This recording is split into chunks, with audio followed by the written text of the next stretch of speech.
अस्सलामुअलैकुम, मैं हूं अफसा कोमल। जैसा कि आप लोग जानते हैं, हुकूमत और पीटीआई के दरमियान आज मुज़ाकरात का दूसरा राउंड हुआ। इमरान खान की तरफ से ये अपनी टीम को ये सख्त हिदायत जो उनकी तरफ से दी गई कि अगर हुकूमत फौरी असेंबली तोड़कर इलेक्शन कराना चाहती है तो ही उनके साथ बात करें। अगर दोबारा वही सितंबर अक्टूबर की बात करने लग जाते हैं तो फिर इनसे बात करने की कोई ज़रूरत नहीं। दूसरी तरफ नवाज शरीफ साहब की तरफ से पीटीआई की जो शराइत है उनको बेसरोपा कहने के बाद हम लोगों ने देखा कि हमारा अपना भी एक अंदाज़ा यही लग रहा था और एक बहस भी यही शुरू हो चुकी थी कि ये मुज़ाकरात जो हैं इसमें डेडलॉक के खदशात हैं। लेकिन आज का जो राउंड था उसमें बातचीत के बाद जो हुकूमती टीम की तरफ से इसहाक डार साहब ने मीडिया को ये बताया कि आज की गुफ्तगू के अंदर प्रोग्रेस हुई है और दोनों तरफ से कोई डेडलॉक नहीं है। और उन्होंने मजीद बताया कि मंगल को दिन 11 बजे मुज़ाकरात का अगला राउंड होगा। इसहाक डार साहब ने जो फरीकैन की तजावीज़ हैं उनसे बार बार पूछते रहे मीडिया की तरफ से कि आप बताइए कि तजावीज़ सामने क्या थी, तो उन्होंने कुछ उससे गुरेज किया। लेकिन वो कह रहे थे कि जैसे जैसे प्रोग्रेस होगी आप लोगों को खुद ही मालूम हो जाएगा। लेकिन सोर्सेज जिंदाबाद, ज़राए से बहुत सारी बातें सामने आती हैं। तो ज़राए ये बात कहते हैं कि हुकूमत ने सितंबर में इलेक्शन की तजवीज़ दी है। उन्होंने कहा कि सितंबर के लिए इत्तफाक हो सकता है, जबकि पीटीआई की तरफ से कहा गया है कि जुलाई में इलेक्शन करवाया जाए। इस पर फरीकैन ने यह कहा आज की जो मुलाकात एंड इस पॉइंट के ऊपर हुई कि अपनी अपनी क़यादत से इसके ऊपर मुशावरत करते हैं और फिर अब आपसे मंगल को मुलाकात होगी। अलबत्ता फवाद चौधरी साहब ने एक तंबीह ज़रूर हुकूमत को की है। वो ये कहते हैं कि गिरफ्तारियों का सिलसिला अगर चलता रहा साथ साथ तो फिर ये मुज़ाकरात के प्रोसेस को नाकाम बना देगा, उस पर बहुत इफ़ेक्ट करेगा। जैसा कि अली अमीन गंडापुर के हवाले से उन्होंने कहा कि तमाम केसेस में उनकी ज़मानत हो चुकी है, उसके बावजूद उनकी रिहाई नहीं हो रही।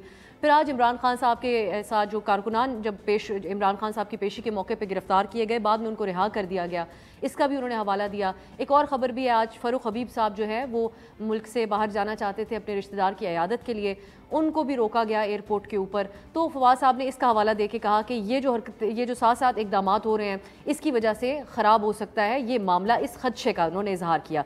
बहरहाल अब सब लोगों की नज़रें हैं कि मंगल को क्या कोई नतीजा सामने आता है बातचीत का। हम प्रोग्राम में बुनियादी तौर पर आज ये डिस्कस करेंगे जो कि एक खदशा पाया जा रहा है बहुत सारे लोगों के अंदर कि अगर ये तमाम सियासतदान इन बैठकों में किसी नतीजे पर नहीं पहुँचते तो क्या कोई मावराए आइन या कोई गैर जमहूरी इकदाम हो सकता है या नहीं, और कितना अहम है जमहूरियत को, एक निज़ाम को बचाने के लिए और अपनी अपनी सियासी मुस्तकबिल को बचाने के लिए इन सियासी जमातों के लिए कि वो इस मौके को ज़ाया ना करें बल्कि किसी नतीजे पर पहुँच के इलेक्शन की तारीख पर इत्तेफाक कर ले। एक तरफ ये मामला है, दूसरी तरफ की दो अपडेट्स है अहम आज की। पीटीआई ने अपना प्लान बी तैयार कर लिया है। मुमकिना तौर पे उन्होंने कहा है कि अगर मुज़ाकरात मुमकिना तौर पे नाकाम होते हैं तो जो दूसरा हल पीटीआई की तरफ से निकाला गया है वो ये है कि खान साहब की हिदायत के ऊपर स्पीकर पंजाब असम्बली और स्पीकर खैबर पख्तूनख्वा दोनों ने असम्बलियों की बहाली के लिए पिटिशंस को तैयार करके रख लिया है। अगर इसके ऊपर कोई इत्तफाक नहीं होता तो फिर ये दायर कर दी जाएंगी। ये कैसी स्ट्रैटेजी है पीटीआई की, इसके ऊपर बात होगी। और मेरी नज़र में इन सब मामला से अहम एक और मामला है मरदमशुमारी का, जिसकी तारीख में आज तकरीबन 5वीं बार 15 मई तक उसमें तौसी कर दी गई, उसको बढ़ा दिया गया है।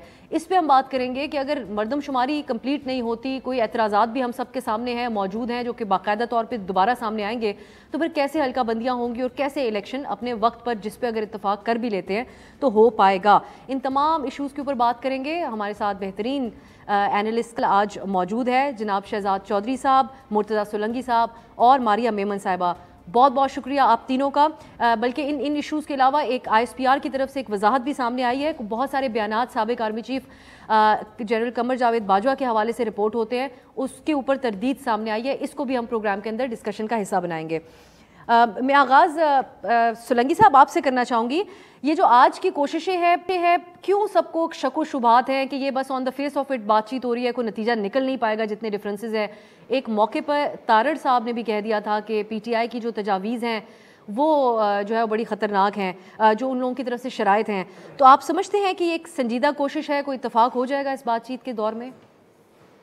देखें, इस मसले के हल के अलावा बाकी जो ये हवाई फायरिंग हो रही है उसका फ़ायदा कुछ नहीं है। बज़ाहिर तो आपको ऐसा ही लग रहा है कि जैसे आज इमरान खान ने इस्लामाबाद पहुंचते ही कहा कि अगर सितंबर अक्टूबर में कोई इलेक्शन करा रहे हैं तो फिर बातचीत की कोई ज़रूरत नहीं है, बस फिर 14 मई को अगर इलेक्शन नहीं होते पंजाब में तो आइन टूट जाएगा। तो इस तरह के सख्त बयानात आपको मौलाना फजल रहमान के भी नज़र आएंगे, नवाज शरीफ साहब के भी नज़र आएंगे। लेकिन बात यह है कि हालात जिस तरफ जा रहे हैं उसमें इसको पुरअमन तरीके से हल करने के अलावा और कोई जो रास्ता है वो तबाही की तरफ होगा, उसमें किसी का फ़ायदा नहीं होगा। इसलिए वो जो प्लान बी की आप बात कर रही थी, मुझे हालात उसी तरफ जाते हुए नज़र आ रहे हैं, और वो यही है कि वापस उसी जगह पर आकर खड़े होंगे जहां पर 10 अप्रैल को आप अलग हुए थे, कि आप कौमी असम्बली में वापस आ जाएं, जो असम्बलियाँ तहलील हुई थी वो भी बहाल हो जाएं, क्योंकि 90 दिन निगरान हुकूमतों के पूरे हो चुके हैं, और अपने वक्त पर अक्टूबर में इलेक्शंस हो जाएं। अलबत्ता ये होगा कि अक्टूबर के इलेक्शन से पहले पहले अलवी साहब जो है उनकी जगह नए सदर मुंतखब हो जाएंगे और नए चीफ जस्टिस आ जाएंगे सितंबर के दूसरे हफ्ते में। मारिया, आपके ख्याल में ये जो आज बात हो रही है, ऑब्वियसली सोर्सेज ये बात कह रहे हैं, खुद तो ये जो मुज़ाकराती टीम में शामिल लोग हैं वो कंफर्म नहीं कर रहे इस बात को, लेकिन हुकूमत ये कह रही है कि सितंबर की तारीख पे हो सकता है इत्तेफाक, और पीटीआई कहती है जुलाई के ऊपर। इन दोनों तारीखों के दरमियान कोई इत्तेफाक हो सकता है, या फिर ये एक बड़ी ही आइडियलिस्टिक किस्म की सोच है, कुछ ज़रूरत से ज़्यादा एक्सपेक्ट किया जा रहा है इन पॉलिटिकल पार्टीज़ को, जिनके डिफरेंसेस इस हद तक है कि एक तरफ मुज़ाकरात की मेज़ के ऊपर हैं और बाहर ख्वाजा आसिफ साहब भी बड़े सख्त बयान दे रहे हैं। उन्होंने कहा मैं बिल्कुल हामी नहीं हूँ। जो PMLN के अंदर जो नवाज शरीफ वाला ग्रुप है वो बज़ाहिर नज़र आता है कि बिल्कुल खुश नहीं है, जिस तरह का बयान नवाज शरीफ साहब का अपना भी आया है। आप समझती हैं कि कोई इत्तेफाक हो पाएगा? ये जो आप कह रही हो ना अफसा कि ज़रूरत से ज़्यादा एक्सपेक्टेशन, मेरा ख्याल है हमारी तो बहुत ही बेयर मिनिमम एक्सपेक्टेशन है हमारे पॉलिटिशियंस के साथ। हमारे अवाम ने कोई इनसे बड़ी तवक्कुआत नहीं लगाई हुई, वो सिर्फ इतना ज़रूर चाहते हैं कि इस वक्त जो मुल्क में गैर यकीनी सूरत हाल है इसका कोई ना कोई सियासी हल निकाला जाए। Is this too much to ask? क्या हमारी जो तमाम पॉलिटिकल क़यादत है, जिनके पास दहाइयों का पॉलिटिकल विजडम है, वो बैठकर इस क्राइसिस से बाहर निकालने की सलाहियत नहीं रखते और बार बार दूसरे इदारों की तरफ देखते हैं और उनको खींच के लेके आते हैं अपने मामलात के अंदर? तो मेरे नज़दीक तो बहुत ही बेयर मिनिमम हमारी एक्सपेक्टेशंस है। दूसरा, आपने कहा जी कि PMLN में से कुछ आवाज़ें उठती हैं कि मुलाकात नहीं करनी चाहिए, मुज़ाकरात नहीं करनी चाहिए। तो देखिए, हर जमात में हॉक्स भी हैं, डव्स भी हैं। हॉक्स जो है वो प्रेशर बढ़ाते हैं, डव्स आगे टेबल पे बैठ के मुज़ाकरात करते हैं। इस वक्त पीछे से प्रेशर जो है PMLN साथ साथ इसलिए भी बढ़ाएगी क्योंकि एक बात तो तय है, नवाज शरीफ साहब के हवाले से जो गारंटीज़ थी कि उनको इंतखाबी अमल के अंदर लाने के लिए एलिजिबल किया जाएगा और जो लेवल प्लेइंग फील्ड उनके लिए बनाई जाएगी, वो तो नहीं बन रही। और इसके ज़्यादा तो सवालात उठते हैं PMLN की अपनी क़यादत के अंदर से। शहबाज शरीफ साहब से पूछना होगा कैसी डील कट की उन्होंने, जिसमें वो अभी तक 1 साल होते हुए भी उनके भाई के ना मुल्क वापस आ सकते हैं, और जैसा कि उनसे प्रॉमिस किया गया था कि वो इंतखाबी अमल का हिस्सा बनेंगे, एक लेवल प्लेइंग फील्ड बनेगी, वो भी नहीं बन सकी। और ना ही हमें कोई एक्शनेबल इस तरह से इक़दामात मौजूदा हुकूमत की तरफ से हमने देखा कि उठाए गए हैं कि जिसमें नवाज शरीफ साहब की वापसी का एहतमाम किया जा सके। मुझे तो नज़र नहीं आ रहे कुछ ऐसे मामलात हों। तो ये बिल्कुल ठीक बात है, उनकी फ्रस्ट्रेशन अपनी जगह है। 2002 में नवाज शरीफ साहब इंतखाबी अमल से बाहर थे, 2008 में इंतखाबी अमल से बाहर थे, 2018 में इंतखाबी अमल से बाहर थे, और अगर 2023 में भी वो इंतखाबी अमल से बाहर होंगे तो उनकी कैंप की फ्रस्ट्रेशन तो बनती है, नज़र आती है। लेकिन इसकी ज़्यादा जिम्मेदारी तो शहबाज शरीफ साहब के ऊपर है ना, कि भाई वो अपनी सारी सूरत हाल सारा तमाम करते। मुज़ाकरात कामयाब होंगे या नहीं होंगे ये तो वक्त बताएगा, लेकिन जितनी मैं इस वक्त कैलकुलेटेड और बड़ी ही एक रिस्पॉन्सिबल बिहेवियर PTI के लोगों की तरफ से देख रही हूँ, यानी कि वो उसके ऊपर कोई लूज टॉक नहीं हो रही, वरना हम सब जानते हैं कि उनकी कैपेसिटी क्या है, उनकी सलाहियत है। हर मामले के ऊपर वो मीडिया पे आके फ्रंट फुट पे खेलते हैं, इस इशू को मीडिया के ऊपर उनको अपने तरीके से नैरेटिव बना के खेलना आता है। बड़ी ही पुरस्कार और अच्छी बात है कि खामोशी है। हम रोज़ उनसे रब्ता करते हैं, हमारे प्रोग्राम में आ जाएं, आज मेरा प्रोग्राम है, तो उनमें से कोई बात करने को तैयार नहीं है। ये बड़ा ही एक रिफ्रेशिंग बिहेवियर है PTI की जानिब से, जो मेरे लिए लगता है कि शायद जरूर बताइएगा आगे जाके। बल्कि बात शहजाद साहब की तरफ भी ये बात लेके जाती हूँ कि ये जो रवैये में शहजाद साहब तब्दीली आई है PTI के, ये फिर इस लेवल के ऊपर पहुँच के कि जब आगे कुछ नज़र नहीं आ रहा है, एक दीवार के साथ लग गए, ये कह के कि किसी से बात नहीं करेंगे, जो मर्जी हो जाए। ये रियलाइजेशन आप समझते हैं कि PTI को अब हो चुकी है कि हमें बैठना ही पड़ेगा मुज़ाकरात की टेबल के ऊपर? ये जो शख्सियात बैठी हुई थी, ख़ास तौर पे फवाद चौधरी साहब, बड़े सख्त तंदो तेज़ जुमले उनके भी रहते थे, और खान साहब ये कह चुके हैं कि मैं इनसे किसी सूरत में भी बात नहीं करूँगा। और हम ये देख रहे हैं कि PTI के चाहने वाले जो उनके सपोर्टर्स हैं सोशल मीडिया की हद तक, वो बहुत नापसंद कर रहे हैं इस मुज़ाकरात की बात को, क्योंकि उनको बहुत साल ये बताया गया कि ये लोग इस काबिल नहीं है कि इनके साथ बैठा जाए सियासी कुव्वतें। हाँ, वो तो ठीक है कि उन्होंने बताया जो बताया रेट्रिक के तौर पे, लेकिन जो हकायक हैं वो ज़मीनी हकायक होते हैं। ये लोग एमएनएज़ हैं, उसी तरीके से वोट लेके आए हैं और सब मोस्टली इन तमाम लोगों ने जो बैठे हुए हैं या मेजॉरिटी ने पीटीआई के किसी कैंडिडेट को हरा के वहाँ पहुँचे होंगे। क्योंकि पीटीआई इतनी इम्पोर्टेंट और इस वक़्त इतनी उभरती पार्टी थी कि उन्हीं का कैंडिडेट होगा पीएमएलएन वगैरह के खिलाफ जो जिनके मेंबरान बैठे हैं। तो जब इलेक्शन आप इस तरीके का जीत के आए हैं तो फिर आप किसी न किसी चीज़ को रिप्रेजेंट तो करते हैं, लेकिन कॉन्स्टिट्यूएंसी को रिप्रेजेंट करते हैं, लोगों को रिप्रेजेंट करते हैं। बहरहाल उससे भूल जाइए कि 3.25 करोड़ हैं या 2.5 करोड़ वोट हैं जो इस वक्त असेंबली में बैठे हैं। इसमें भी कोई शक नहीं कि 2/3 of the country is not represented in the parliament. ये भी बिल्कुल ठीक बात है, लेकिन पीटीआई का ये तस्वर कर लेना कि वो बात नहीं करेंगे, आफ्टर ऑल उन्होंने हर चीज कोशिश करके देख ली और जो वो हासिल करना चाह रहे थे अर्ली इलेक्शन, इमीडिएट इलेक्शन, फौरी इलेक्शन, वो नहीं हो पाए। जाहिर है कि कुछ ऐसी सियासी गलतियां उनसे की और जो कि अब वो रियलाइज करते हैं। वो कहते हैं कि मुझे फलाने ने कहा कि तुम असेंबलियां तोड़ दो, यानी इसका मतलब है कि अगर वो ना कहते तो ये ना तोड़ते, तो इसका मतलब है गलती हुई, किसी के कहने पे गलती हुई, चाहे जिस तरीके से वो कह रहे हैं, लेकिन एक सियासी गलती थी, उसका खमियाजा अब पीटीआई आज भुगत रही है।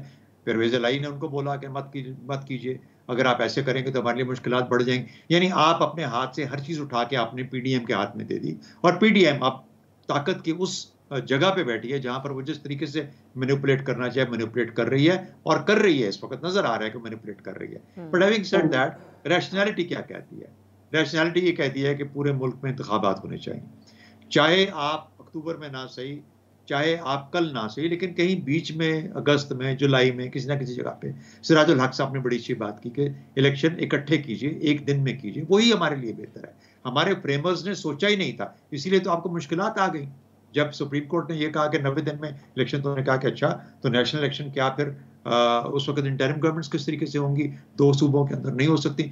आइन उसके बारे में खामोश है कि ये क्या कि कोई सेंट्रल गवर्नमेंट जो है, फेडरल गवर्नमेंट जो है, वो अपने आप को डिसॉल्व कर लेती है। प्राइम मिनिस्टर समझता है उसका हक है, वो डिसॉल्व कर देता है असेंबली को, लेकिन अभी बाकी असेंबलियों को, बाकी सूबाई असेंबलियों को सिर्फ साल हुआ है या 1.5 साल हुआ है, वो कैसे सबकी सब अपने आप को डिसॉल्व कर लें? 18वीं तरमीम के बाद तो ये मुमकिन नहीं रहा। आइन खामोश है इसके, आइन खामोश है इसके ऊपर। इसलिए जब आपको ये पता है कि आइन के अंदर, और सुप्रीम कोर्ट ये फैसला देके भी एक तरह से मसले में फंस गया, ना सिर्फ ये कि अंदर से आवाजें आई, बल्कि इस फैसले को वाइडर कॉन्टेक्स्ट में जब देखा जाएगा तो ये देखा जाएगा कि इसका लॉन्ग टर्म इफेक्ट क्या आएगा आपके नेशनल जनरल इलेक्शंस के ऊपर। अगर जनरल इलेक्शन जब भी 3 महीने बाद होते हैं या 4 महीने बाद, तो ये ऐसे सुकम है आपके आइन के अंदर जिनको रिजॉल्व करना जरूरी है, और वो कोई ना कोई पार्लियामेंट। अब ये कहा जाए कि पीटीआई के मेंबरान वापस आए और ये पूरी की पूरी असेंबली इन तमाम नकाइस को हल करे, बिल्कुल बहुत अच्छी बात है, करना चाहिए। ये कहा जाए कि हमारी जो मूव थी, जो कि पंजाब और केपी के अंदर थी, वो ठीक नहीं थी, मुनासिब नहीं थी, इसलिए उनको वापस रिवाइव कर दिया जाए, रिससिटेट कर दिया जाए, उनको वापस लाया जाए, बिल्कुल ठीक बात है। क्योंकि वही असेंबलियां फिर आगे बजट भी पेश कर सकती हैं। अगर इसकी बुनियाद, इस असेंबली की बुनियाद ये है कि ये बजट पेश करेगी, तो फिर सूबाई असेंबलियों की भी बुनियाद यही होनी चाहिए कि बजट पेश करेगी। तो ग्रेजुअली एक हम सेंसिबल रैशनल चीज की तरफ जा रहे हैं, और खुदा न खास्ता अगर ये नहीं हो पाता तो फिर मुझे बताइए कि पीडीएम, पीएमएलएन या पीटीआई के पास या पीपीपी के पास क्या ऑप्शंस हैं उसके अलावा? फिर ऑप्शन कहाँ ट्रांसफर हो जाएंगी? क्या वही जो पावर होल्डर्स, पावर के जो स्टेक होल्डर्स हैं, 2 जुडिशरी होती थी और फौज होती थी, फिर वापस उनके हाथ में चला जाएगा कि वो जिस तरीके से ड्राइव करें? तो आपके हाथ में फैसला है, आपकी मर्जी है, उस फैसले को इस्तेमाल करें या उसको खुद से कर लें, या फिर इंतजार करें जब आप फेल हो जाएंगे तो फिर कोई आपके कहेगा कि अच्छा ये तो मुनासिब नहीं है। यही तरीका है करने का, और आपको करना पड़ेगा। So rather than you succumb to that pressure, why don't you take the lead and create एक लाइन प्लान ऑफ एक्शन बनाए डेट्स के साथ, और कहिए टाइमलाइन के ऊपर कि इस तरीके से करेंगे, और दोनों साइड एग्री करें और मुल्क को मुश्किल से बचाएं। ये सिर्फ अपनी जाती अना को ना लेके बैठे। सही। जो दीगर खदशात का इजहार किया जा रहा है, यहाँ सोलंकी साहब ने भी किया। एक ब्रेक की तरफ जाते हैं, वापस आकर फिर सोलंकी साहब से पूछ कि क्या जो ताकतवर हल्के भी हैं पाकिस्तान में, वो भी किसी मिस एडवेंचर के मुतहमिल हो सकते हैं ऐसे वक्त में जहाँ बहुत सारे चैलेंजेस का कभी प्रेस कॉन्फ्रेंसेज में बताया जाता है और कभी दीगर हवालों से जिक्र किया जाता है, और एक सियासी बैकग्राउंड के साथ भी जिसकी वजह से उनको गैर सियासी होना पड़ा। एक ब्रेक के बाद बात करेंगे। ब्रेक के बाद खुशामदीद। हम एनालाइज कर रहे हैं इस हफ्ते होने वाली तमाम जो मामलात रहे सियासी तौर पे अदालतों के अंदर, और फिर हफ्ते के इख्तिताम तक बात मुज़ाकरात तक पहुंची है, जिसको बहुत ज़्यादा वेलकम किया जा रहा है। और आज का जो दौर रहा उसके हवाले से भी आगाज़ में जैसा कि आपको बताया कि पॉजिटिव किस्म का रिस्पॉन्स सामने आया है आज की जो बैठक हुई उसके बाद। मुर्तज़ा सोलंकी साहब, एक खदशे का इजहार जो आप कर रहे हैं, मुज़ाकरात के अंदर बैठे हुए लोग भी इस बात को समझते हैं, इसका इजहार करते आए हैं, और इमरान खान साहब ने भी आज ये बात कही है। वो ये कहते हैं कि अगर जो है वो 14 मई को, वो तो खैर इस कॉन्टेक्स्ट में कह रहे थे कि 14 मई को इलेक्शन नहीं होते तो आइन टूट जाएगा और फिर जिसका भी जोर होगा उसी की बात चलेगी। लेकिन आपसे मैं ये जानना चाहती हूँ कि सिस्टम लपेटने के लिए भी तो सूरत हाल बहुत मुख्तलिफ होती है। आजकल तमाम इदारे जो है वो बहुत ज़्यादा डिवाइडेड हैं, उनकी अपने बहुत ज़्यादा मसाइल चल रहे हैं। तो आप समझते हैं कि ऐसी सूरत हाल के अंदर ये खदशा कुछ ज़रूरत से ज़्यादा ये खदशा महसूस किया जा रहा है, बल्कि तमाम तरफ से हमें तो ये कोशिश नज़र आ रही है कि मसला खुद सियासतदान हल कर ले तो बेहतर होगा? एक सीनियर सियासतदान है और थोड़ा अरसा वो वज़ीर आज़म भी रहे हैं, चौधरी शुजात। वो कहते थे कि अगर मुल्क में मार्शल लॉ लगाना हो तो बस एक आपको छोटा सा ट्रक चाहिए और वो हो जाएगा। तो ऐसी बात नहीं है कि इस तरह के प्लान्स जो हैं वो होते नहीं हैं, वो होते हैं। लेकिन जो ज़मीनी हालात हैं पाकिस्तान के, अक्सर जो पढ़े लिखे लोग हैं वो हमें समझाते हैं कि पाकिस्तान में इस वक्त कोई क्राइसिस नहीं है, बल्कि पोली क्राइसिस है। सिर्फ ये नहीं है कि जी दहशतगर्दी ने मुंह उठाया है, वो 2007 में भी थी, 2008 में भी थी, 2013 में भी थी। और ऐसा भी नहीं है कि मुआशी बहरान पहले नहीं आए, वो पहले भी आए हैं। लेकिन ये मुआशी बहरान भी हो, दहशतगर्दी भी हो, और सियासी जो पोलराइजेशन है वो अपनी इंतहा पर हो, अदलिया के अंदर लोगों की जो उम्मीद और एतमाद है वो कम तरीन सतह पे हो, और ख़ुद इस्टेब्लिशमेंट एक मसीहा के तौर पर आए, उस हवाले से भी जो उम्मीदें हैं वो कम हों, तो ये एक बहुत ही मुनफरद किस्म की सूरत हाल है। मैं नहीं समझता कि ताकत और कुव्वत और इस्तिताअत होने के बावजूद किसी किस्म के मावराए आइन इक़दामात का ख़दशा है। हाँ, बिल्कुल ही कोई ऐसी सूरत हाल हो जाए तो मतलब नामुमकिन तो नहीं है, लेकिन तकरीबन नामुमकिन है। तो मेरा ये ख्याल है कि बावजूद इस बात के कि ब्रिंकमैनशिप हो रही है दोनों तरफ से, मुझे लगता है कि हम इस बहरान से निकल आएंगे और हमें बहुत ज़्यादा नाउमीद नहीं होना चाहिए। और सोलंकी साहब, इस सूरत हाल के अंदर जो मारिया ने तबसरा किया पहले, उस पर आप क्या कहेंगे? जो PMLN के अंदर जो शहबाज शरीफ साहब के हवाले से उनका एक रवैया रहा मुख्तलिफ, लेकिन जिस तरह नवाज शरीफ साहब वापस नहीं आ सके, ख्वाजा आसिफ साहब हों, मियाँ जावेद लतीफ़ साहब हों, जो उस ग्रुप के लोग हैं वो बड़ी सख्त बातें कर रहे हैं इस वक्त। तो आप समझते हैं कि टूट फूट नून लीग के अंदर एक ज़्यादा बढ़ सकती है इस सारे प्रोसेस के अंदर? देखें, पार्टियों में टूट फूट होती है और एक एवोल्यूशन भी होती है, और मुझे लगता है कि जो अब इलेक्शन आएगा उसके बाद PMLN एक नई शक्ल में आएगी। लेकिन इसकी वजह से अभी फ़ौरन कोई टूट फूट हो और या ये तवक्को करें कि जी नवाज शरीफ के तमाम मुकदमात ख़त्म और स्लेट जो है वो क्लीन हो जाएगी, उसके इम्कानात नहीं है। नवाज शरीफ बिल्कुल वापस आ सकते हैं इलेक्शन के करीब, लेकिन ये जो प्रोसेस है अपना टाइम लेगा और ये इतना छू मंतर के तौर पर नहीं होगा। मारिया, आपका इमरान खान साहब के साथ हालिया इंटरव्यू हर तरफ गर्दिश करता रहा, हेडलाइंस बनी, उसमें से ख़ास तौर पे जो बात खान साहब ने की जनरल बाजवा साहब के हवाले से कि उनके कहने के ऊपर उन्होंने असेंबलियाँ डिज़ोल्व की। इस पर मैं आपसे ये जानना चाहूँगी कि आपका अपना इसके ऊपर एनालिसिस क्या है? एक तो आपने उनका मोराल कैसा पाया? अब सूरत हाल बहुत मुख्तलिफ है, पिछले काफ़ी अरसे से उनका ज़्यादा एक सख्त गिर रवैया भी अपनाते थे, आज का भी जो उनका बयान है वो थोड़ा मुख्तलिफ है उनके कुछ दिन पहले के रवैये से। लेकिन ये इसके ऊपर आपका एनालिसिस क्या है जब वो ये बात कहते हैं? इसकी क्या कॉन्टेक्स्ट ली आपने इस बात की, और दूसरा ओवरऑल उनका मोराल आपने कैसा देखा? आई थिंक इसको मैं थोड़ा सा क्लैरिफाई करना चाहूँगी कि जब खान साहब ने ये बात की कि बाजवा साहब ने कहा असेंबलियाँ तोड़ें, फिर हमने असेंबलियाँ तोड़ दी, इस बात को आउट ऑफ कॉन्टेक्स्ट मेरे नज़दीक लिया गया। उसकी वो इंटरप्रिटेशन नहीं थी जो कि मेन स्ट्रीम मीडिया में की गई बात में। जो वो बात कर रहे थे, जो मैं समझी हूँ उस वक्त इंटरव्यू लेते हुए, वो ये था कि हमें तमाम सियासी क़यादत भी पोलिटिकली बेट करती थी, हमें मीडिया वाले भी कहते थे कि आप असेंबलियाँ तोड़ दें, आपको इलेक्शन चाहिए, और हमें बाजवा साहब ने भी यही कहा। यानी कि वो चैलेंज जो था, जो उनको हर तरफ से मिल रहा था, वो एक चैलेंज तो वो कहते हैं कि बाजवा साहब ने भी दिया, क्योंकि सबका ख्याल था कि पीटीआई अपनी असेंबलियाँ पंजाब में और केपी में नहीं तोड़ेगी। So it was more of a political bet के करके तो दिखाए ना फिर हम इलेक्शन। सो एक अंडरस्टैंडिंग थी कि ना पीटीआई ये करेगी और ना कभी ये ऐसा होगा। सो मेरी इंटरप्रिटेशन उस इंटरव्यू की ये है, मुझे वो मशवरा नहीं लग रहा था, मुझे वो चैलेंज लग रहा था जिसको लोगों ने मशवरे में किया। ठीक है यार, किसी की अपनी एडिटोरियल इंटरप्रिटेशन है, मेरी उससे मुख्तलिफ है। खान साहब से जो मुलाकात की तो एक बात तो बड़ी वाज़ेह है, और वो वाज़ेह ये है कि उनको अपनी जान का बहुत ज़्यादा ख़तरा है। वो कहते हैं कि मुझे इन्फॉर्मेशन खुद अंदर से दी जाती है कि भाई उन पे एक और असैसिनेशन अटेम्प्ट होगी, तो that is like really you know hovering on his mind the idea कि भी खुदा न खास्ता उनको उनकी जान को कोई नुकसान पहुंचाना चाहता है।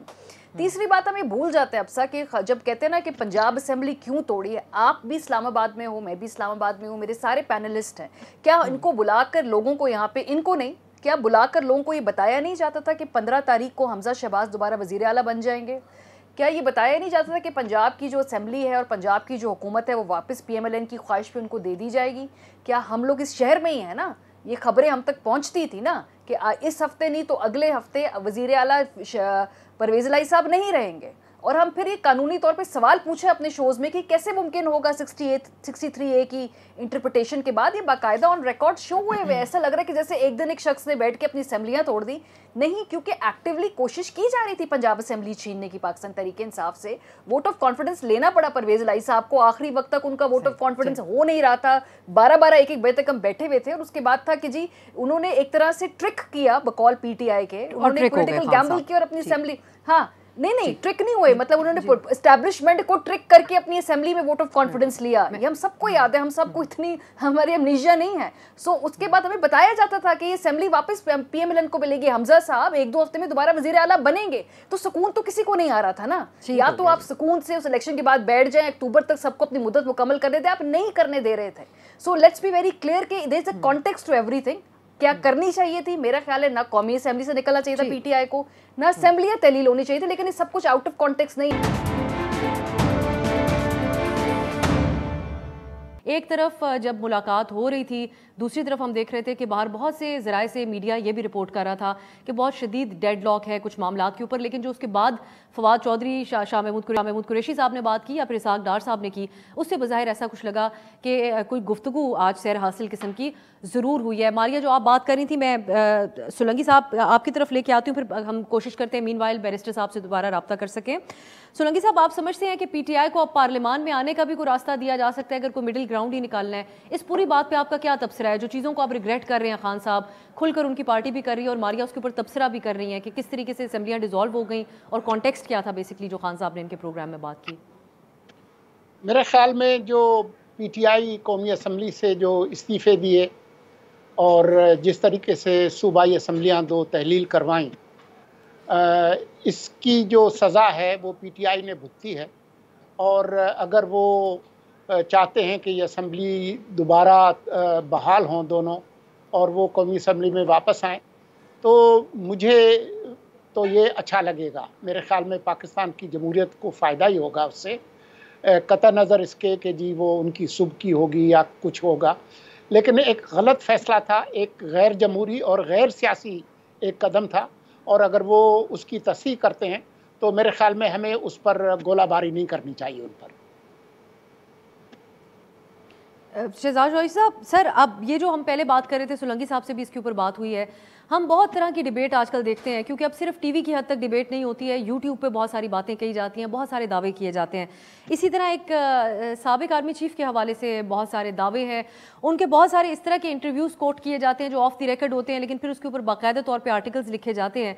अब उनसे मंसूब किया जा रहा था कुछ इदारे की कैपेसिटी के हवाले से एक बयान, कुछ हामिद मीर साहब ने भी इसके ऊपर तबसरा किया था उनके माजी के बयानात को लेते हुए। इसके ऊपर ISPR ने आज एक वजाहत जारी की है और कहा कि ये उनके बयान को बिल्कुल सियासत को सबाक से हटकर पेश किया, और जो इदारा है वो वतन के दिफा के लिए हर तरीके से फुली इक्विप्ड है और तैयार है।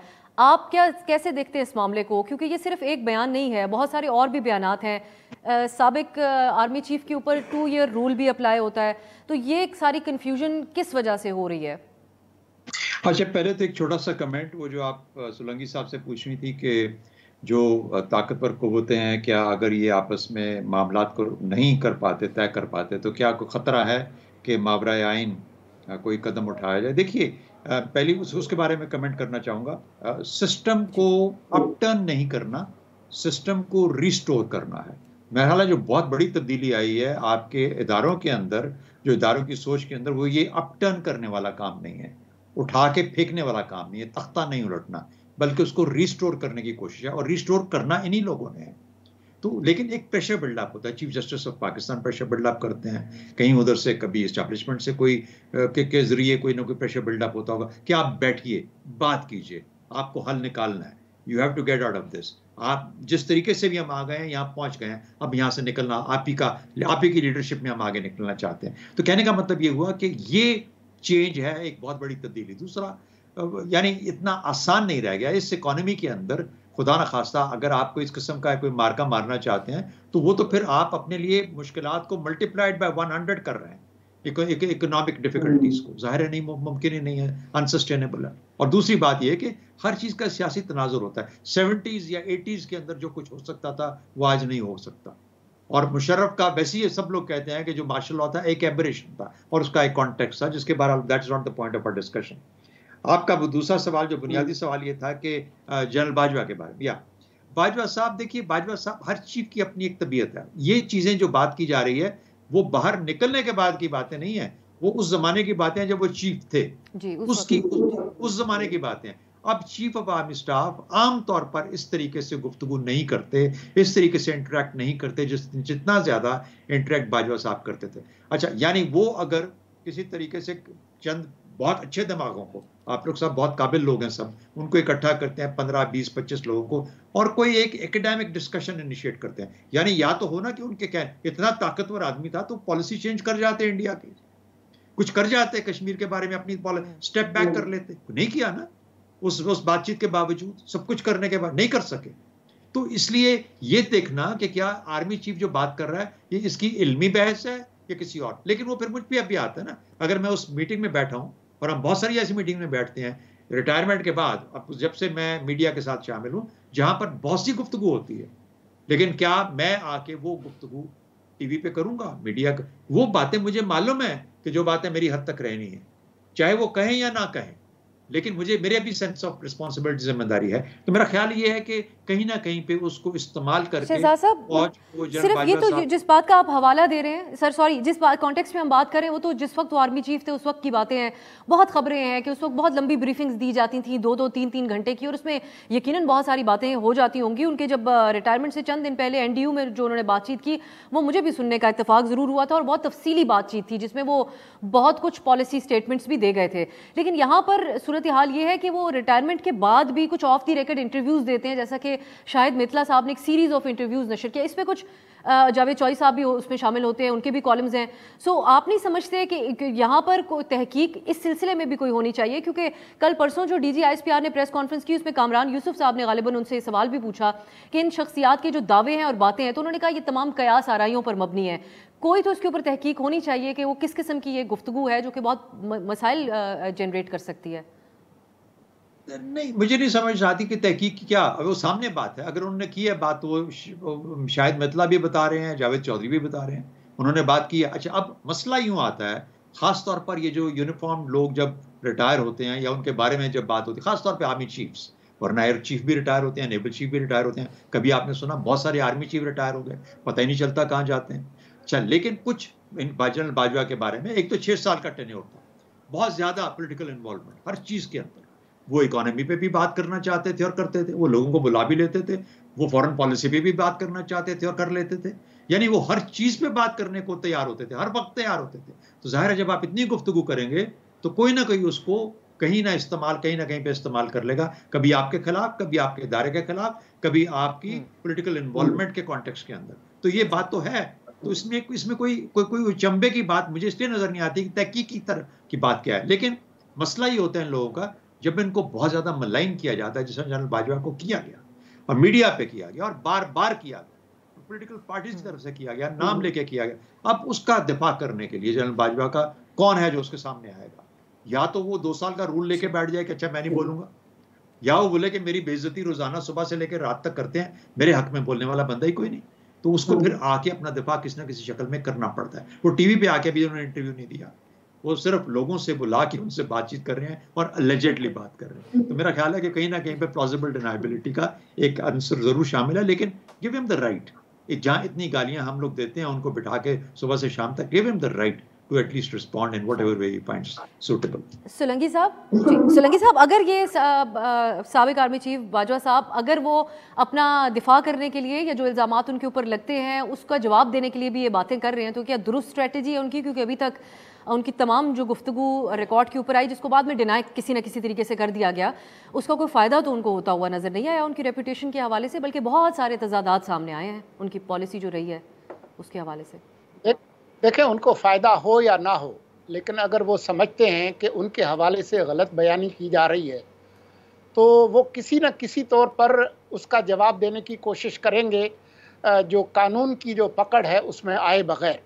अब मैंने जो बातें हमारे 2 सीनियर सहाफ़ियों ने की, उसके बारे में मैंने भी कुछ लोगों से बात की जो उस मीटिंग में मौजूद थे, तो अक्सर लोगों ने कहा कि ये बातें सही तरह से रिपोर्ट नहीं की गई हमारे 2 सीनियर्स की तरफ से।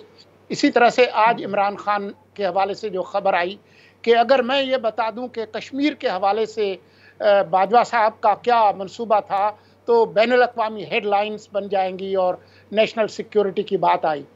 तो नेशनल सिक्योरिटी के जो राज हैं उसकी परवाह इमरान खान ने पिछले 1 साल में तो की नहीं, लेकिन मैंने अपने तौर पर पता करने की कोशिश की कि ये जो ट्रैक टू डायलॉग जो है या जो बैक चैनल जो डिप्लोमेसी है वो ख़ुद इमरान खान के कहने पर शुरू की गई थी और जो बैनुल-अक़वामी जो फोर्सेस हैं वो भी ऑन बोर्ड थी। फिर आखिरी वक्त में इमरान खान ने खुद ही उस पर यू टर्न लिया और अब जो है इल्ज़ाम जो है वो डाल रहे हैं बाजवा साहब पे। तो ये अगर ऐसा है तो ये मुनासिब नहीं है। मारिया, आप इस मामले को कैसे देख रही हैं? दूसरा, इसमें एक और चीज़ ऐड करना चाहूँगी कि ये जो कश्मीर के मामले के ऊपर हम भी अब कोई मौका नहीं जाने देते सियासत करने का। खान साहब पे बहुत इल्ज़ामात लगाए इन जमातों ने, और आज फिर ये सूरत हाल बनी है कि फ़ॉरेन मिनिस्टर बिलावल साहब ने जाना है शंघाई ताउन तंजीम के इजलास में, उसकी शिरकत अनाउंस कर दिया गया है बाकायदा तौर पे। तो उसको फवाद साहब कहते हैं कि ये कश्मीरियों के ज़ख्मों पे नमक छिड़कने के बराबर होगा। उसके ऊपर बहुत ज़्यादा तनकीद की जा रही है कि उनको उसमें नहीं शामिल होना चाहिए। आप समझती हैं कि ये तनकीद उनकी दुरुस्त है इस वक्त? और यहाँ पर इमरान खान साहब का भी ये बात कहना जिसका हवाला भी सोलंकी साहब ने दिया। देखिए, कश्मीर के ऊपर ना हमेशा ऑपोजिशन के अंदर एक और रेटोरिक होता है, जब हुकूमत में आते हैं तो सबको फिर एक रियलिज्म और प्रैग्मेटिज्म के दायरे में रह के पॉलिसी डिसीजंस करने होते हैं। मोदी का यार जो है नवाज शरीफ साहब पे भी इल्ज़ामात लगे, वो एक सियासी बयानात होते हैं। एक अच्छी बात यह कि पाकिस्तान के अंदर जो इलेक्शन है ना, वो कश्मीर या भारत के को गाली दे के नहीं लड़े जाते, अनलाइक आर नेबरिंग कंट्री जहाँ पे पाकिस्तान, हाँ, अनलाइक दैट पाकिस्तान के लोगों को कोई लेना देना नहीं है कि वही जो फॉरेन पॉलिसी के ऊपर इलेक्शन नहीं लड़े जाते हैं, बड़े डोमेस्टिक और बड़े बेसिक इश्यूज़ के ऊपर लोग इलेक्शन लड़ते हैं जनाब। सबसे बड़ी जो रिफ्रेशिंग बात यह है, फिर भी अगर जो कहते हैं रेटरिक को, सिर्फ हमें रेटरिक समझना चाहिए, क्योंकि जब इक़्तिदार में आके सबको अपने हकीकी जो वहाँ पे हालात उसका पता चल जाता है। दूसरी बात आपने बाजवा साहब के हवाले से की, मैं कहूँगी कि मशवरा है कि अब वो बस सब्र करें, क्योंकि 6 साल के उनके जो भी टेन्योर था उसके दौरान 4 वज़ीर आज़म इस मुल्क में बदले, और बहुत सारा सियासी बैगेज है जिसके बारे में पॉलिटिकल पार्टीज़ ने भी बात करने तो शुरू ही नहीं की। It's just this scratching on the surface. तो कल को अगर सब ने फिर खुल के इस पर बात की तो फिर बड़ा और मुश्किलात हो जाएंगी। बजाय इसके कि वो और ज़्यादा गुफ्तगू करें फिर, क्योंकि सियासी जमातों के पास तो 10-10 तर्जुमान हैं जो कि दिन में 12-12 प्रेस कॉन्फ्रेंसेस करेंगे, तो हर किसी का आप जवाब तो दे नहीं सकेंगे। कितने कॉलम लिखवाएंगे, कितने इंटरव्यूज़ देंगे, कितनी वजाहतें देंगे। यही बात है ना, सियासतदान के सामने जो है ना, आप जब तक ताकत है तब तक तो आप अपनी चला लेते हैं, लेकिन उसके बाद हमेशा दायमी इक़्तिदार रहना तो नहीं है। तो सब्र करें। जो ये 4 वज़ीर आज़म हैं आपके टेन्योर के दौरान, उनके दिल भी बड़े भरे हुए हैं। उनकी जो जमातें हैं जो थ्रू आउट फील करती हैं कि वो विक्टिमाइज़ हुई हैं, उनके पास भी बहुत कुछ कहने को है। तो ये पेंडोरा बॉक्स ना ही खोलें, मेरी उनको ये मशवरा है। सही, एक ब्रेक की तरफ जाते हैं, फिर जब वापस आएंगे तो फिर हम बात करेंगे जो एक और मामला है, जो ऑडियो लीक्स का मामला है, जिसको एक जवाब बनाया जा रहा है हुकूमत की तरफ से, हुकूमती पार्टीज़ की तरफ से, और अदलिया के हवाले से बहुत बयानबाजी हुई है। इसके ऊपर मैं चाहूँगी कि हमारे जो आज के तीनों मेहमान हैं वो गुफ्तगू करें एक ब्रेक के बाद। ब्रेक के बाद खुश आमदीद। इस हफ्ते होने वाली तमाम सियासी सरगर्मियों के ऊपर आज के प्रोग्राम में हम तफसीली तौर पर बात कर रहे हैं। मारिया, आपसे अब मैं ये जानना चाहूँगी कि पूरा हफ्ता जो हम लीक्ड ऑडियोज़ के बारे में बातें सुनते रहे हैं, बेशक ये इलीगल है, इसके ऊपर सब इत्तेफाक भी करते हैं, लेकिन उसी जुमले में उसका हवाला देकर भी हुकूमती रहनुमाओं की तरफ से ना सिर्फ बल्कि टॉक शोज़ की हद तक या सोशल मीडिया की हद तक, बल्कि कौमी असम्बली में भी इसके ऊपर बात हुई है, जो मोअज़्ज़िज़ जज साहिबान के साथ जोड़कर जो मुबैना लीक्ड ऑडियोज़ की बात हो रही है, इसको आप कैसे देखती हैं इस मामले को? देखें, आज से कुछ साल पहले एक और जज थे सुप्रीम कोर्ट के, और उन्होंने कहा कि उनकी बेगम की और उनके ख़ानदान वालों की ऑडियोज़ टेप हो रही है और उन पर उनकी सर्वेलेंस हो रही है, और तब किसी ने ये बात नहीं सुनी। और इसीलिए कहते हैं ना कि जब ये इशू सियासी तौर पे बन जाए तो फिर वो सारे मामला पलट के आपकी तरफ आते हैं। आज जो एक और सीनियर जज साहब हैं, उनके घर वालों की जो ऑडियोज़ हैं उनकी सर्वेलेंस हो रही है। देखिए, जो सियासी प्लेयर्स हैं, पॉलिटिकल प्लेयर्स हैं, उनकी ऑडियो भी लीक करना, रिकॉर्ड करना गलत है, लेकिन मुझे सबसे ज़्यादा जो प्रॉब्लमेटिक और दुख हुआ, मुझे उन दो ख़वातीन की ऑडियो लीक के बारे में हुआ जो कि बुज़ुर्ग हैं। देखिए, किसी का ये दिमाग आप देखें अफसा कि किसी ने तय किया कि ये दो ख़वातीन हैं, इनके फ़ोन पहले तो हमने आइडेंटिफाई करने हैं, इनको टारगेट करना है, इनकी ऑडियो हमने बैठ के सुननी है घंटों, और उसमें से सुन के अपनी मर्ज़ी की एडिटोरियल टेक निकालनी है, उसको एडिट करना है, उसके क्लिप्स बनाने हैं, उसके ऊपर हमने ग्राफिक्स लगाने हैं, फिर वो क्लिप्स हमने मखसूस अकाउंट्स को भेजने हैं, फिर हमने सोशल मीडिया पे वो वायरल करवाने हैं, और फिर टीवी चैनल्स चंद ही मिनटों के बाद बगैर तस्दीक किए हुए कि क्या वाकई ये उन खातून की आवाज़ है या नहीं है, उसको टेलीविज़न पे हमने चलवाने भी हैं। बाद में फ़ोन करके पूछा गया कि क्या ये उनकी सास है, क्या ये ख्वाजा साहब की बीवी हैं, तो उन्होंने कहा तस्दीक की कि उन्हीं की आवाज़ है, लेकिन जितनी फुर्ती से ये क्लिप्स चले तब तक किसी ने तस्दीक नहीं की हुई थी, कोई नहीं जानता था कि कौन दो ख़वातीन की आवाज़ है। हमें बताया गया कि चूँकि उनकी आवाज़ है तो हम सब ने वो क्लिप्स चलाए अपने टेलीविज़न स्क्रीन के ऊपर। बड़ी प्रॉब्लमेटिक मेरी बात कि आप इस मुल्क के अंदर ये कौन तय कर रहा है, और ये किस लेवल की सोच है, और किस हद तक हम आ गए हैं कि हमने घर के अंदर जो भी बहू बेटियाँ बुज़ुर्ग ख़वातीन जो हैं बात कर रही हैं, आपके हमारी जो वालदाएँ हैं या जो उनकी जो गुफ्तगू होती है, वो तो बड़ी इस एज में आके कई दफ़ा हम उनसे एग्री नहीं करते, हम कहते हैं अच्छा चल ठीक है। तो आप किसी के भी ख्यालात की बेसिस पे किसी और को कैसे दोष दे सकते हैं?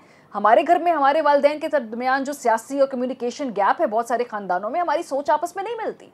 सो आप किसी और को कैसे कह सकते हैं जी वो असरअंदाज हो रहे हैं? खैर, आपने एडिटोरियल टेक इसका जो भी लेना है वो आपकी मर्जी, but this is so problematic right now कि आप इस घर के अंदर प्राइवेट ख़वातीन जिनका ना कुछ लेना ना कुछ देना किसी भी पब्लिक पोजीशन के साथ, उनकी बैठ के टारगेटेड आप सर्वेलेंस करें। शर्मनाक बात है जो भी कर रहे हैं। सुलंगी साहब, एथिकली बहुत ज़्यादा आप तजुर्बा रखते हैं हमसे, एथिकल अगर हम जर्नलिज्म की भी बात करें, आप समझते हैं कि इस मामले के ऊपर हमें तबसरा करना चाहिए या फिर इस बात का मुकम्मल तौर पे बॉयकॉट करना चाहिए? क्योंकि जब बात की जाती है तो फिर उसके कॉन्टेक्स्ट में की जाती है कि वो गुफ्तगू क्या कर रही थी, इसको देखा जाए, वो किसको उन्होंने मैसेज किया, क्या उनको जवाब आया, तो या आप समझते हैं कि बिल्कुल इसके ऊपर बातचीत भी नहीं होनी चाहिए, इस सब्जेक्ट का बॉयकॉट होना चाहिए, क्योंकि this is basic breach of privacy और राइट्स की वायलेशन है, वो पब्लिक ऑफिस होल्डर हों या कॉमन सिटीजन्स हों, पाकिस्तान के प्राइवेट सिटीजन्स? मेरे ख्याल में इस पर हम बात ना ही करें तो बेहतर है। और ये बातें और ये चीज़ें इसलिए हो रही हैं क्योंकि इस पर एक मुआशरती इत्तेफाक राय, एक कंसेंसस सोसाइटी में मौजूद नहीं है। इसी वजह से जब मरियम की ऑडियो लीक्स आती हैं या शहबाज की आती हैं तो उस पर पीटीआई जो है वो जश्न मनाती है, अभी इनकी आती हैं तो नून लीग वाले और पीपल्स पार्टी वाले जश्न मनाते हैं। तो ये जश्न इसीलिए मनाया जा रहा है कि इस पर इत्तेफाक राय नहीं है। मैं इस पर बिल्कुल तबसरा नहीं करूँगा कि जो ख़वातीन की गुफ्तगू थी वो मासूमाना थी या क्या थी, मैं इस पर बिल्कुल भी बात नहीं करूँगा, लेकिन मैं समझता हूँ कि ज़रूरत है इस बात की है कि एक सोसाइटल कंसेंसस हो कि ये चीज़ें ना हों। और सुलंगी साहब, अगर कोई सर्विंग शख्सियात बात कर रही हों मुबैना तौर पे, खुदा न खास्ता अगर कोई इस तरह की बातें सामने आती हैं, यहाँ पर तो साकिब निसार साहब की भी एक मुबैना ऑडियो है, लेकिन वो फिर भी अभी सर्विंग जज नहीं है। लेकिन इस किस्म की कोई बात आती है, फिर आप समझते हैं कि न्यूज़ वर्दी होगा इसके ऊपर बात करना, तबसरा करना, एनालाइज करना? देखें, अगर आप इस पे बात करेंगे तो फिर न्यूज़ वर्दी की जो है ना बहुत सारी शक्लें निकल आएंगी। फिर आपको उस तफसील में जाना पड़ेगा कि किसने क्या कहा, किस सर्विंग जज के बारे में उन्होंने क्या कहा और उधर से क्या मैसेज आया। और ये इस तरह की जो कम्युनिकेशन वो फिर इस्टेब्लिश करेगी कि अदालत पर बाहर से असरअंदाज हुआ जा रहा है। तो ये फिर बात जो है ना वो फिर बहुत दूर तक जाएगी। मेरे ख्याल में हम पलट के इस पर आए कि इस तरह की जो सर्वेलेंस है वो चाहे काजी फाइज ईसा की हो या मज़ाहिर अली नकवी की हो, किसी की भी हो, शहबाज शरीफ की हो या इमरान खान की हो, नहीं होनी चाहिए। शहजाद साहब, आपका इस बारे में क्या ख्याल है? सर, अगर ये मामला वैसे लीगली तो इससे कुछ हो नहीं सकता इसका, ये अदालत के अंदर भी इस किस्म की ऑडियोज़ या ख़ुद ज़ाती तौर पे किसी की तरफ से रिकॉर्ड की गई वीडियोज़, इनकी कोई कानूनी हैसियत भी नहीं होती। लेकिन ये जो सियासतदानों का रवैया है कि नैब पर तनकीद भी करनी है लेकिन नैब को रखना भी है ताकि आम ट्विस्टिंग कर सके हमारी अपोजिशन की, जब हमें ज़रूरत पड़े इसको हम इस्तेमाल कर सके, इस किस्म की बहुत सारी चीज़ें हैं। वो सदाकत और अमानत वाली जो बात है उसके ऊपर डिस्क्वालीफाई भी होते हैं लेकिन चैलेंज नहीं करते इन चीज़ों को ताकि उनके मुखालफिन के खिलाफ। इस रवैये को आप समझते हैं कि इसको ख़त्म करने की ज़रूरत है, बिलखुसूस ये ऑडियोज़ के मामले के तनाजुर में? अच्छा, मैं पहले एक बात कहना चाहता हूँ, ये कि मैं नहीं समझता कि वो लोग जो कि पोजीशन ऑफ पावर में होते हैं वो इन चीज़ों से इन्फ्लुएंस होते हैं। मेरा ख्याल है उनको ये एहसास होता है कि वो इस वक्त देखे जा रहे हैं, हर कोई उनको देख रहा है, और वो उस वक्त ताकत के उस जगह पे बैठे होते हैं जहाँ पर इधर वो बहुत करप्ट होंगे और इतने करप्ट होंगे कि उनका हर अमल और हर चीज़ करप्ट होगी, और या वो इतने उसके होंगे, अपने अपने जिम्मेदारी का एहसास होगा कि वो अपने माँ बाप बहन भाई किसी की बात नहीं सुनेंगे। तो इसलिए भी इतना आसान नहीं होता किसी से इन्फ्लुएंस होना, ना किया जा सकता। ये मेरा ज़ाती तजर्बा है, मैं आपसे ज़ाती तौर पे शेयर कर रहा हूँ ये चीज़। अच्छा, हैविंग सेड दैट, ये जो मामलात हैं मेरे ख्याल में इसमें सबसे पहली बात यह है कि ये करता कौन है। ये करेगा वो जिसको कोई फ़ायदा लेना है। फ़ायदा किसको मिल रहा है इन चीज़ों का, और कौन इसको अपने फ़ायदे के लिए इस्तेमाल कर रहा है, कौन है जो रिलीज़ करके इससे फ़ायदा हासिल करता है, और वो फ़ायदा क्या है। फ़ायदा है प्रेशर बिल्डअप करना, किसी को सकम करवाना, किसी को मजबूर करना कि तुम अपनी मुश्किल पोजीशन छोड़ के मेरी तरफ माइल हो जाओ। तो ये कहाँ से ये चीज़, तो कौन लोग रिकॉर्ड करते हैं? ये वो लोग रिकॉर्ड करते हैं जिनको इस किस्म की बातचीत चाहिए होती है। वो कौन ख़वातीन के ऊपर फोकस करेगा जिनको उन ख़वातीन के घर से या उनके घरों से ये चीज़ें इंफॉर्मेशन लेनी है। तो इस वक्त क्या ये कैपेसिटी और एबिलिटी सिर्फ एक इदारे के पास है या हमारे तमाम इंटेलिजेंस इदारों के पास है? क्या पेगासस दुनिया भर में फैल गया है या सिर्फ एक ही जगह पे छोड़ा गया? याद रखें कि पिछले कम से कम 5, 6, 7, 10 साल के अंदर नवाज शरीफ साहब ने और इमरान खान साहब ने हमारे एक इंटेलिजेंस इदारे को इतना पैसा दिया है, इतने बजट्स दिया है कि वो, और पिछले 2, 2.5, 3 साल से पेगासस जब से इफेक्टिवली अवेलेबल हुआ है हर जगह पे अवेलेबल है।